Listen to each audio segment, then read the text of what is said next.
Let's make moringa leaves powder. Of course, we eat what we grow and we grow what we eat. I decided to go on the farm and get some moringa leaves. Separated the good leaves from the bad ones. The damaged or yellow ones would be the bad ones. Washed them thoroughly and then placed them on a clean surface to hair dry. After this process, I placed them on a tray and decided to put them indoors so they can dry further for a few days. This probably took like 3 to 4 days. It all depends on the area you live and the humidity in that area. So after a few days, mine were looking like this, and yes, they were dry. I removed the bigger stems from the leaves, but the small tiny ones, yeah, they can stay. This is a removal stage where I'm removing the leaves from the stems to place them in a blender. You can use a blender, a food processor, or even a coffee grinder to get the powder from the leaves. So I removed all the leaves as much as I could. As I said, I left the small tiny ones, but we'll get rid of those later.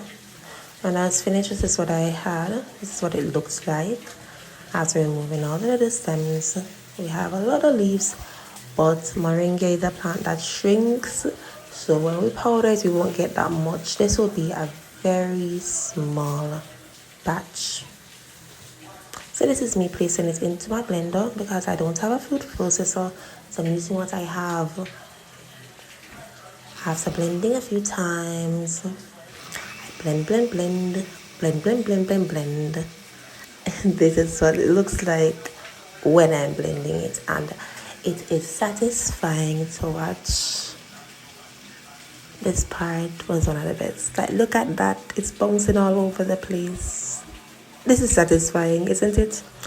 But after doing this, I realized it was not as fine as I wanted it and refined, and I want my powder to be really small and refined. So I decided to use a strainer to get out the bigger parts and make it a little bit smoother. And as you can see, the smallest stems are in this. So when I use a strainer, I'll get out those as well.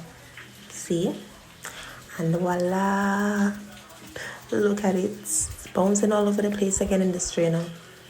And this is what we are left with. Nice, green, fresh moringa powder. Thank you for watching.